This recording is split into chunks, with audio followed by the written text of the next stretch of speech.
నాకు దేవుడు అండ్ పవన్ కళ్యాణ్ రెండు వేరువేరు కారణాల వల్ల ఇష్టం. కానీ దేవుడు భక్తులు అండ్ పవన్ కళ్యాణ్ అభిమానులు అంటే రెండు వేరువేరు కారణాల వల్ల ద్వేషిస్తాను అంటూ కామెంట్లు చేస్తున్నాడు దర్శకుడు రామ్ గోపాల్ వర్మ. ఇప్పటి వరకు పవన్ ను టచ్ చేయకుండా మనోడు ట్వీట్లు అనేవి పెద్దగా ఉండట్లేదు. కానీ ఈ మధ్యనే ముంబై వెళ్ళాడు కదా, ఇక అలాంటి ట్వీట్లు వేడులే అనుకుంటే అన్ని అవే వేస్తున్నాడు. ఆల్రెడీ బాలీవుడ్ క్రిటిక్ అనుపమ చోప్రాకు ఇచ్చిన ఇంటర్వ్యూలో పవన్ ఏం చెప్పాడో కామెంట్లు చేస్తూ చేయాల్సినంత కామెడీ చేసేశాడు. పవన్ ఇంటర్వ్యూ చాలా వివరణాత్మకంగా, విశ్లేషాత్మకంగా, విద్యా సంబంధమైన ఇంటర్వ్యూలా ఉంది అంటూ మొదట ట్వీట్ చేసిన వర్మ ఆ తర్వాత వెంటనే నేను నిజమే చెబుతున్నాను, కావాలంటే మోడీ అండ్ చంద్రబాబు మీద ఒట్టు అంటూ తన సెటైర్ను చేరవేశాడు. కాకపోతే అందరికీ అర్థం కాని విషయం ఒకటే, హ్యాపీగా బొంబాయిలో ఉంటూ చక్కగా దావూద్ అండ్ వంగవీటి సినిమాలు తీసుకోక ఎందుకు ఈ పవన్ కళ్యాణాత్మక ట్వీట్లు?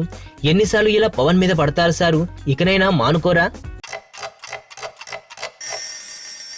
టైం రెండు రకాలు, ఒకటి గుడ్ టైం, రెండు బ్యాడ్ టైం.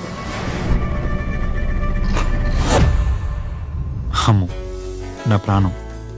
నేను 5th చదివేటప్పుడు తను 3rd క్లాస్లో జాయిన్ అయింది. తను చిన్నప్పుడు చూసినప్పుడు ఎప్పుడూ అనుకోలేదు తను పెద్ద అయ్యాక ఇంత అందంగా తయారవుతుంది.